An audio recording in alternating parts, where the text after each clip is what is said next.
Okay, well, welcome back. This is our final segment for week 4, the military revolution. I want to we'll just reiterate the elements, the traits of modern military revolution. What does it look like? What components and elements are there? And then I want to look at the rise of powers. Out of this military revolution, some rise to great power, great standing in the world. Others go even far beyond that and become the dominant big dogs of the world, so to speak. And then once we're finished with that, I want to take just a quick look at a comparison between Eastern Asia and compared it with Western, the most Western England country, compare it to how does it compare to the most Eastern country. And we'll look at the Qing dynasty at that. So without further ado, let's jump into number 3. Okay, as I said, we're going to look at some of the, just as a review, some of the traits. Traditional military that had been around for thousands of years. We had, they used spears, arrows, bows, swords, maces, chariots. They were typically on animal, whether it be camel or elephant or horse, something along those lines. Castles and fortresses, very, Lord of the Rings-ish type of stuff. Sir Lancelot and Camelot, those types of old castles, and men that would get on a ship and go someplace and then jump off the ship and fight. That was typical tradition. With modern military advancements, we saw an advancement in artillery, powerful cannons, mobile firepower. Remember, it's not just they shoot this one cannon off of a wall and they can't move it. These were typically on wheels or in carts, and they were able to move them around along with the artillery, with the armies, to bring that extra firepower to the battle. And it had greater reach. You didn't have to be as close to lob a cannon into a group of infantry that just sit there and fragmented it upon contact and killed anything that the fragments hit.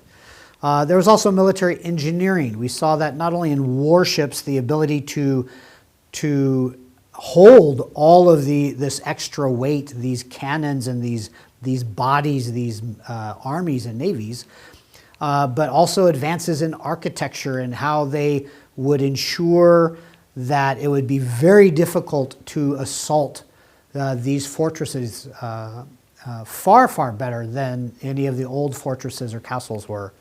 And then finally, the tactics and training. How did they do that? Well, they hired and they paid for professional soldiers that they would drill and train in battle tactics. Again and again and again until it was just this well-oiled machine. One in particular was that infantry strategy where they would line up behind each other and they just armed with their muskets and their swords. Front line drops to a knee, fires, backs out. Next line comes forward, ready to shoot, shoots, backs out. And you had this constant repetition of infantry coming, shooting, backing, loading, coming forward, shooting again. It was just it was almost like seeing a machine gun. Just a constant barrage of these, this shot that would come out of these muskets, these metal shot. And then of course, being able to staff or support these armies and these mobile armies and these navies and warships with people who are specialized in how to move, how to handle inventories, and how to handle all this special equipment. These were new skills that were being developed by not necessarily the nobles. They weren't these high-class people. Like, if you had a ship back in Columbus's day, you had to be someone of importance to be given the ship or the captain position of that ship. Whereas a good artillery cannoneer doesn't necessarily have to come from nobility. He could be just some ordinary peasant kind of that had a good mind for projection or math or something. So a lot of new jobs, new skills are being developed. And this, of course, gives rise to new powers, new forces in the world that are able to utilize these military tactics, these modern tactics, to their advantage. If they can gain these advantages and then use these advantages to their benefit, they become stronger and stronger and become a dominant force in the world.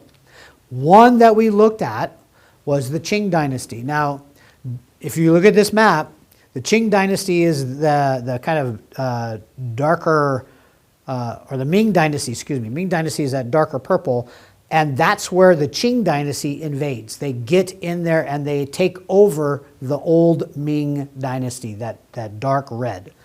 And you can see by the pink, they have expanded northward. And they've taken over all of this other area. Well, the Qing dynasty had guns. They had some of those military advancements. Yes, as we spoke of last time, they became more isolationist. They kind of looked inward. They weren't as commercially outside, fluent in their trade. But that doesn't mean they were completely stagnant. They still developed firearms and things of that sort. So look how much they were able to advance. They did advance. All of that area, the Mongols, the northern areas, the Manchurians, these folks did not have those military advancements, but the Qing did.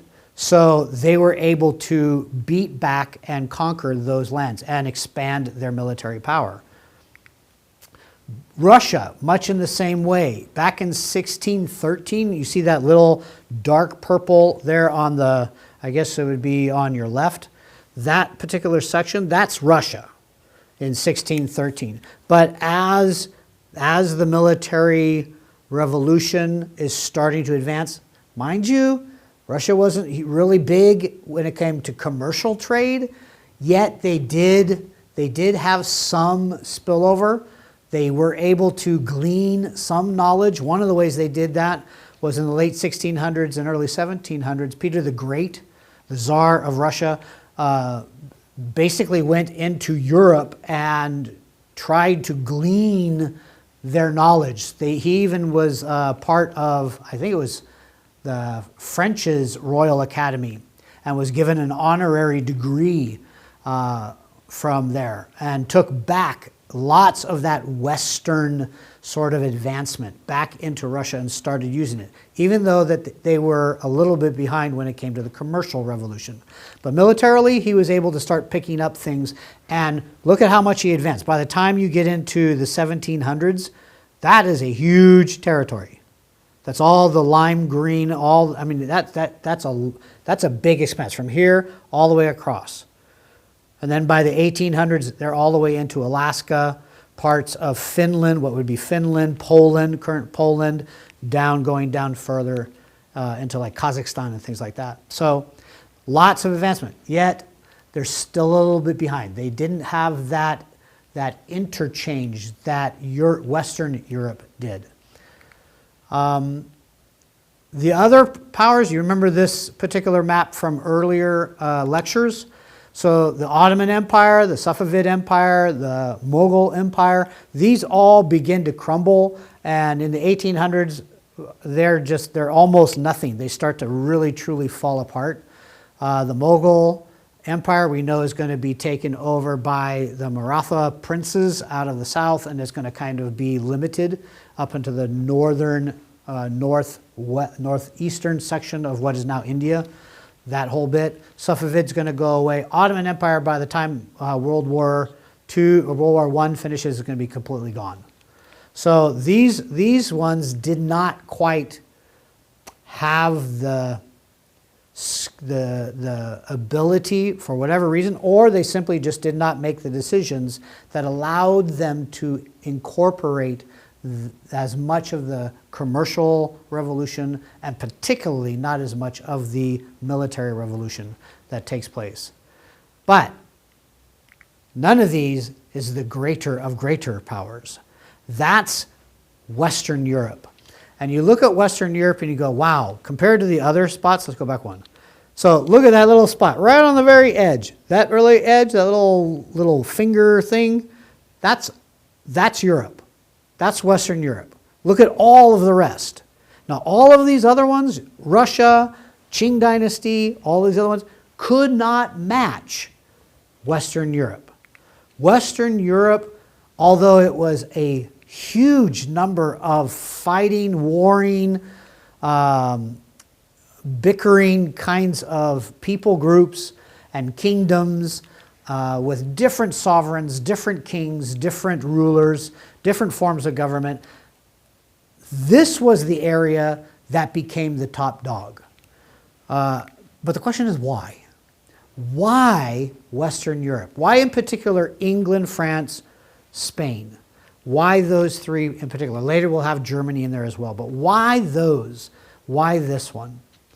Well, there's a couple of reasons. Remember I said that this region was constantly fighting with one another. France fighting with England, France fighting with Spain, Portugal and Spain fighting with one another, then fighting inside more internally into the northern regions, into Prussia, Italy. All these people were fighting each other all the time. So there was a constant need to figure out a way of how do you beat the other guy? How do you get better at the other guy? How can I go over and defeat his new guns? Or how do I defeat his new ships? There was always this sort of, I have to get ahead, and it was immediate. Right now I have to do this. Whereas in the other regions, there was more unity, more internalization, so there wasn't as much reason to constantly be advancing your military prowess, so to speak. But as it says in the second point, it was like there's this extreme pressure to better one's military game. I got to get better than France. I got to get better than Spain. But here's the big one. Here is the really big one, at least in my opinion. If I'm thinking about why this region really excelled and launched and exploded militarily, and that is the wide use of the printing press. So this is an example of what started to take place during this time frame. Is now that you could make mass productions of different pieces of information, that knowledge was then put in print and then shipped out and shared all over the place, all over Europe, all over the country. This is one from Britain. He's a general named Humphrey Bland. He wrote this treatise on military discipline. You want to know how to get those infantrymen to fight the way they do? You want to know how to train those logistic people? You read his book. He's done it. He's written it all down. You could grab it, open it up, and you could learn. This idea of sharing through the printing press, through printed information, was massive in Europe, all throughout Europe, particularly England and in France and Spain. There's even some in Germany. And it just becomes prolific.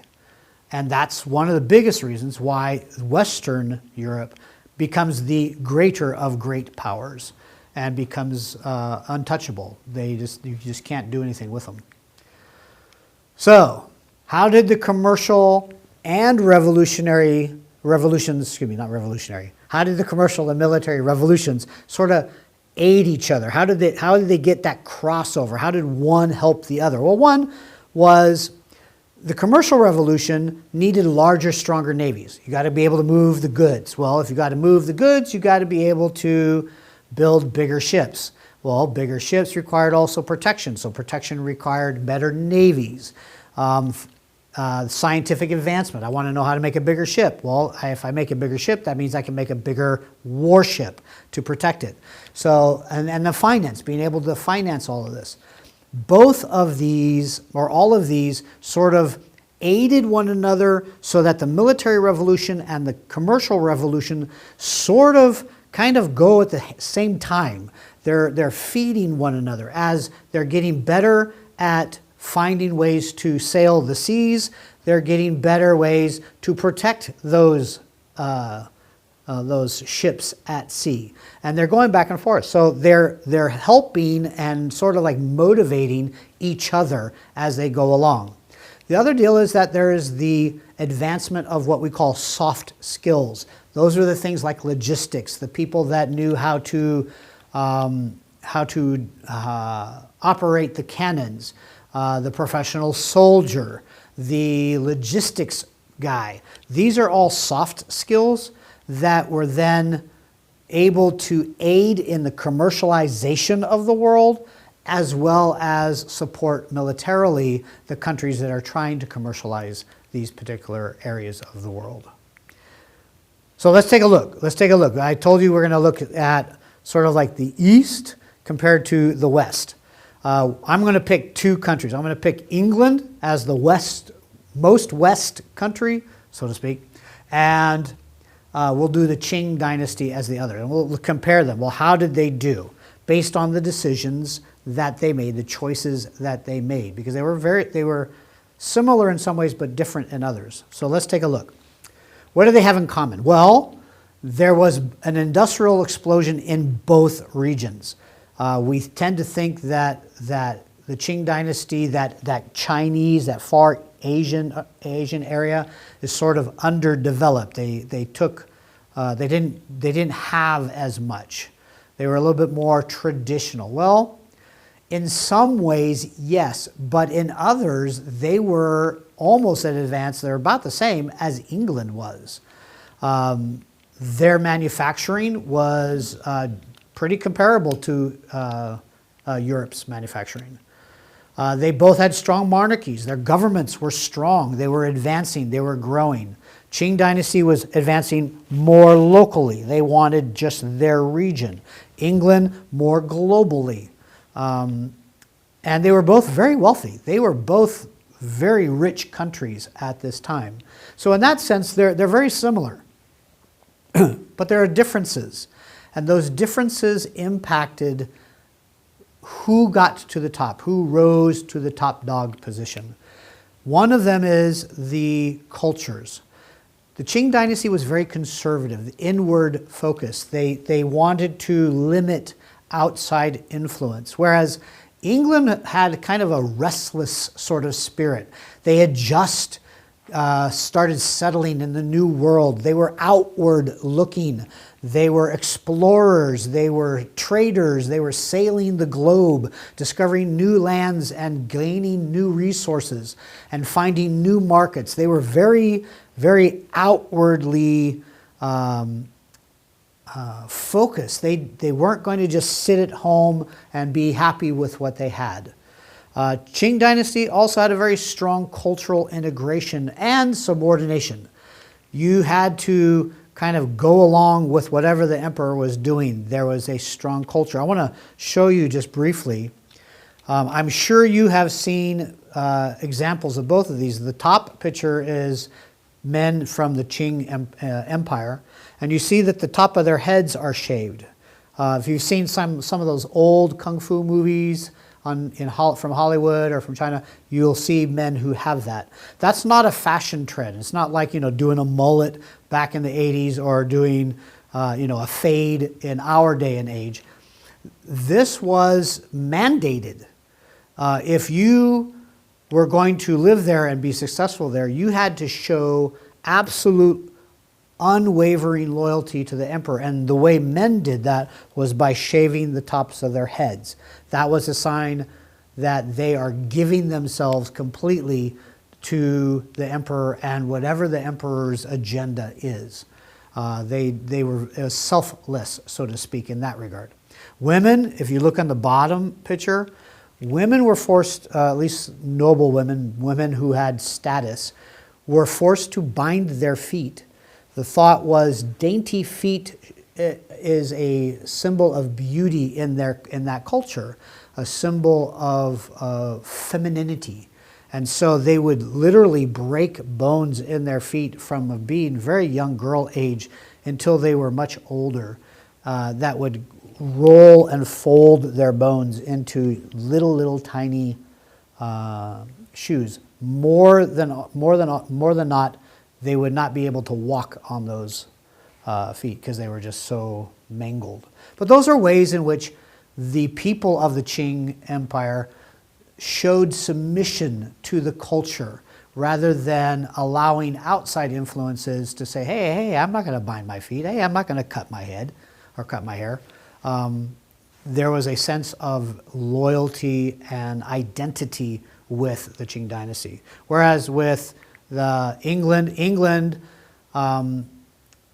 not only wanted to explore and find and seek glory for themselves, but there's another little component that Europe and England in this case clung to, and this was the era, the time of the Enlightenment, and the people of this time frame in Western Europe stepped out of the idea of God being this supreme being that controls everything and we must be submissive to him and cannot understand him. He's too high and mighty for us to understand his ways. We just have to allow things. We just have to take nature for what it is. No. The Enlightenment said we should be able to reason nature. We should be able to see his hand and how it works in nature. And so science decided or kind of moved itself in the direction of we are going to discover God's laws of nature. We're going to figure them out, so to speak. And that gave a kind, I don't want to say arrogance, but it gave Western Europe an air of, I guess you could say, it's just like an air of superiority globally. They were better, more advanced. They were ahead of the game. They were the smarter ones. I hope that's making sense. There was a sense of they had captured a knowledge of God that nobody else had. And it gave them that sense of we are unconquerable. We are able to do whatever it is we set our hand to. Very, very different in that regard to, say, the Qing culture and the Qing people. So when you weigh the two, it sort of makes sense why England, Western Europe, sort of rises above great empires, great powers, to become greater and greatest powers in this world at this time. Not at that time, excuse me, at that time. Does it make sense? I hope so. So when we come back next week for week 5, we're going to look at the commercial and military revolutions and what were their outcomes. How did these rise in commercial trade? How did this rise in military prowess and might? How do we see their outcomes? How do we see their effects from a global standpoint? And we'll look at that next week when we come back. So take care. I hope you take some notes, and we'll see you again in a week.